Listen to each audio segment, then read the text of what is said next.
সাধারণ লাউ দিয়ে এমন রেসিপি আগে কখনো খাননি। এতটা মজার এই রেসিপিটি, যেটা গরম ভাত বা রুটি পরোটার সঙ্গে দুর্দান্ত লাগে। শুধুমাত্র এমন দুটি জাদুকরী উপকরণ দিব, যেটা দেওয়ার কারণে আজকের এই লাউ রান্নাটা এতটা মজার হবে, আঙ্গুল চেটে পুটে খেতে বাধ্য হবেন। অনেক মজার একটা রেসিপি আজকে শেয়ার করতে চলেছি। আসসালামু আলাইকুম সুপ্রিয় দর্শক, কুক উইথ আফরোজা থেকে আবারও আপনাদের স্বাগতম জানিয়ে শুরু করছি মজার একটা রেসিপি। আর আজকের রেসিপিটা এতটা মজার, যেটা না দেখলে একদমই মিস করবেন, না খেলে তো অবশ্যই মিস করবেন। আর এই রেসিপি তৈরি করার জন্য এখানে নিয়েছি লাউ।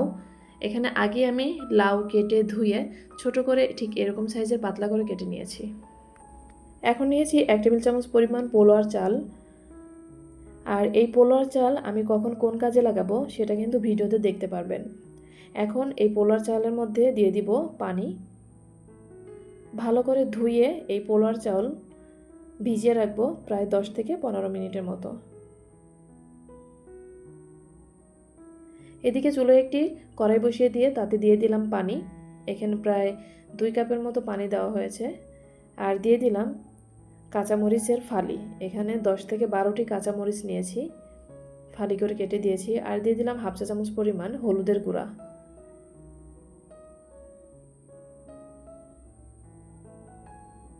এখন দিয়ে দিলাম কেটে রাখা সেই লাউ দিয়ে ভালো করে সব কিছু নেড়ে চেড়ে মিশিয়ে নিব। দিয়ে দিলাম পরিমাণ মতো লবণ দিয়ে আবারও ভালো করে সব কিছু মিশিয়ে নিব।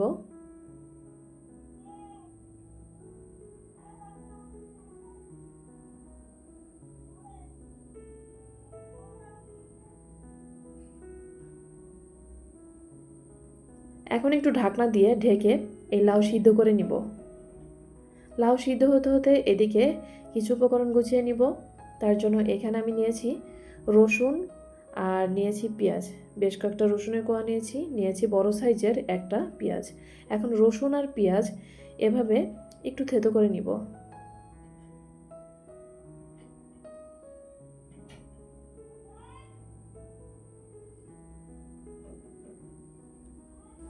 পেঁয়াজ রসুন থেতো করে নিয়েছি।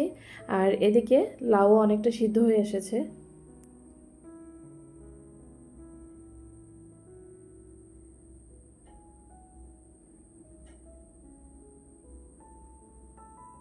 এখন দিয়ে দিব এর মধ্যে থেতো করা পেঁয়াজ রসুন আমি যতটুকু থেতো করেছি তার অর্ধেক এখানে দিয়ে দিলাম। আর দিয়ে দিলাম আদা বাটা। এখানে হাফ চা চামচ পরিমাণ আদা বাটা দিয়েছি। এখন আদা বাটা আর থেতো করা পেঁয়াজ রসুন দিয়ে ভালো করে নেড়েচেড়ে দিব। আর এই বাটা মশলাগুলো দিয়ে খুব বেশি সময় আর নাড়ব না, প্রায় 1 মিনিটের মতো জাল করে নামিয়ে নিব। আর এদিকে যেহেতু একদমই লাউ সিদ্ধ হয়ে গেছে, আর বেশি সময় সিদ্ধ করার প্রয়োজন নেই। এখন চুলায় একটি প্যান বসিয়ে দিয়ে তাতে সরিষার তেল দিয়ে দিলাম। তেল কিছুটা গরম হয়ে আসলে দিয়ে দিলাম ফোড়ন। এখানে আমি জিরার ফোড়ন দিয়েছি। আর দিয়েছি একটা তেজপাতা মাঝখান দিয়ে ছিঁড়ে দিয়েছি। দিয়ে দিলাম থেতো করা সেই থেতো করা পেঁয়াজ রসুন এখানে 2 চা চামচের মতো দিয়েছি। এখন একটু ভালো করে নেড়ে চেড়ে ভেজে নিব।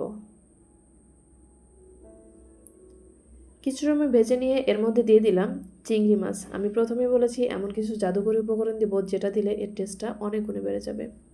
তার মধ্যে একটি হচ্ছে এই চিংড়ি মাছ দিয়ে এভাবে ফোড়ন দিয়ে যে কোনো তরকারি রান্না করবেন, দেখবেন এতটা টেস্টি হয়, অনেক মজার হয়। আর যখন কিছুটা লালচে হয়ে আসবে, চিংড়ি মাছগুলোও সিদ্ধ হয়ে আসবে, তখন কিন্তু আমি এটা নামিয়ে নিলাম। আর একই চুলোতে আবারও বসিয়ে দিলাম সে আগে থেকে সিদ্ধ করা লাউ। আর এই ফোড়নটা এই লাউ রান্নার মধ্যে দিয়ে দিলাম। সবশেষে গিয়ে আরও একটা উপকরণ দিব, যেটা দিলে এই লাউ রান্নার টেস্টটা অনেক গুণে বেড়ে যাবে আর এতটা মজার হবে যেটা বারবারই খেতে চাইবেন। ফোড়ন দিয়ে ভালো করে নেড়েচেড়ে মিশিয়ে নিব। আপনারা প্রথমেই দেখেছেন আমি পোলোয়ার চাল ভিজিয়ে রেখেছিলাম। সেই পোলোয়ার চাল এখানে আমি ভালো করে বেটে একটু পানি দিয়ে গুলিয়ে নিয়েছি। একদম মিহি করে বেটে নিয়েছিলাম, তারপর পানি দিয়ে গুলিয়ে এর মধ্যে দিয়ে দিলাম। এখন ভালো করে নেড়ে চেড়ে মিশিয়ে নিব। এই সময় ভালো করে নাড়তেই থাকতে হবে, তাছাড়া কিন্তু নিচে লেগে যাবে। আর নিচে লেগে ধরলে কিন্তু এর টেস্টটা ভালো আসবে না।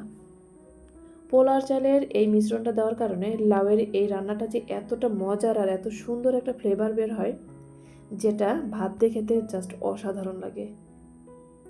চাইলে ট্রাই করে দেখতে পারেন। অনেক মজার একটা তরকারি, যেটা রুটি পোলাও এবং ভাত সব কিছুর সঙ্গেই ভালো লাগে। ভালো করে নেড়েচেড়ে মিশিয়ে নিব। যখন এরকম বলক উঠে আসবে তখন এর মধ্যে দিয়ে দিব ধনিয়া পাতা কুচি। আর এই মিশ্রণগুলো দেওয়ার পরে কিন্তু খুব বেশি সময় রান্না করার দরকার নেই, প্রায় 2 থেকে 3 মিনিটের মধ্যেই হয়ে যাবে। এই সময় হাই হিটে প্রায় 2 থেকে 3 মিনিট জাল করে আমি চুলো বন্ধ করে দিয়েছি। ধনিয়া পাতা দিয়ে ভালো করে মিশিয়ে নিলাম। আর এই ধনিয়া পাতা অবশ্যই দেওয়ার চেষ্টা করবেন। ধনিয়া পাতা দেওয়ার কারণে এর টেস্টটা কিন্তু অনেক গুণে বেড়ে যাবে। আমার রান্নাটা কিন্তু কমপ্লিট। এখন আমি ঠান্ডা করার পরে সার্ভ করে নিচ্ছি। আপনারা চাইলে ট্রাই করে দেখতে পারেন। আর আজকের ভিডিওটি কেমন হয়েছে অবশ্যই কমেন্টে জানাবেন। ভালো লাগলে লাইক, কমেন্ট, শেয়ার করে চ্যানেলটির পাশে থাকবেন। আর যারা আমার চ্যানেলে আজকে নতুন এসেছেন, এখনও চ্যানেলটি সাবস্ক্রাইব করেননি, এরকম সহজ সহজ তরকারি দিয়ে মজার মজার রেসিপি পেতে চাইলে চ্যানেলটি সাবস্ক্রাইব করে পাশে থাকা বেল আইকন প্রেস করে দিতে পারেন, যেন নতুন নতুন ভিডিও আপলোড করলে আপনাদের কাছে নোটিফিকেশন পৌঁছে যায়। আর নোটিফিকেশন ধরে আপনারা এই মজার মজার রেসিপিগুলো দেখে নিতে পারেন। আজকের ভিডিওটি এই পর্যন্তই। পরবর্তীতে আরও মজার মজার রেসিপি নিয়ে আমি আপনাদের সামনে হাজির হব। ততদিন পর্যন্ত সবাই ভালো থাকবেন, সুস্থ থাকবেন। আল্লাহ হাফেজ। আসসালামু আলাইকুম ওয়া রাহমাতুল্লাহি ওয়া বারাকাতুহু।